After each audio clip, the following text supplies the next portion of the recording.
नमस्कार मंडळी, आज एकादशी, त्याच्यामुळे मी आज तुम्हाला साबुदाण्याची खिचडी बनवून दाखवणार आहे.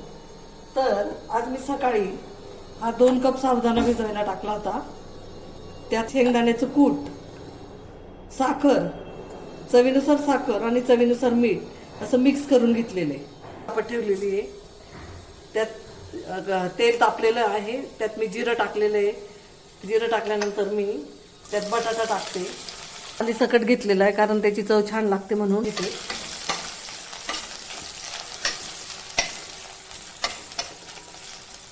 तर मी इथं मिक्सरमध्ये थोडे शेंगदाणे आणि 2-3 मिरच्या घेतलेल्या आहे आणि त्याचा कूट तयार करून घेतलेला आहे.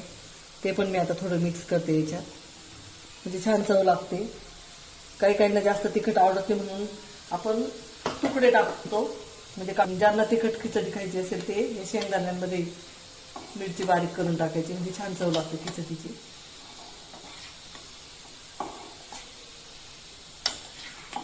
एकीकडे मी बटाटे परतवायला ठेवलेले.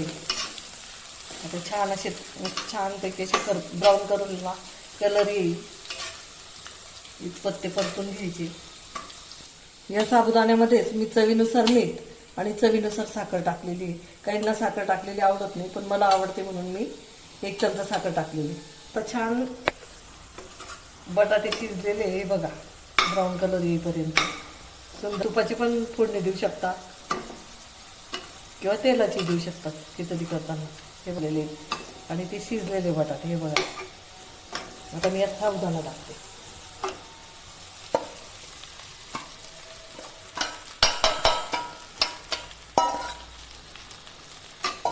परतून घ्यायची खिचडी.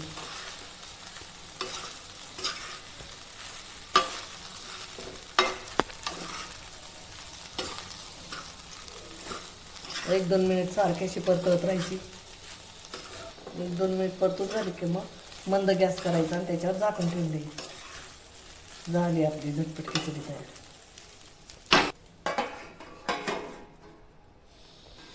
आता मी झाकण ठेवलेलं खिचडीवर. हे 1-1 मिनिटांनी थोडीशी परतवत राहायची, म्हणजे झाकण उघडून बघायची आणि उलट पालट करत राहायची ती, म्हणजे छान अशी मऊ आणि ब्राऊन कलर येईपर्यंत परतवायची ती, म्हणजे सुंदर अशी चवीला लागते. 1 मिनिट झालेलं आहे. पुन्हा मी खिचडी परतवते. थोडं खालीवर करून द्यायचं, तिचा कलर परतत चालू आणि असा साबुदाणा फुगत चालू. झाकण ठेवून द्यायचं 1 मिनिट. पुन्हा आता मी सगळी खिचडी परतवलेली आहे. आता पुन्हा मी झाकण ठेव. साबुदाण्याची खिचडी झालेली आहे. हे मी 4 ते 5 मिनिट सारखी अशी परतवत राहिली. मधून मधून झाकण ठेवायची, नंतर 1-1 मिनिटांनी मी परतवायची. कलर किती सुंदर असा ब्राऊन आलेला आहे आणि अशी स्मूथ मऊसूद अशी ही खिचडी झालेली.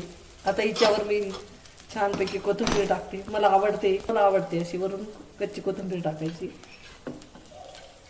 सुंदर चव लागते तिची.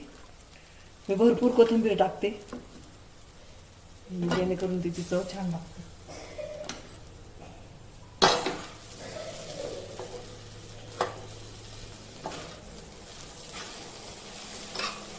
बघा,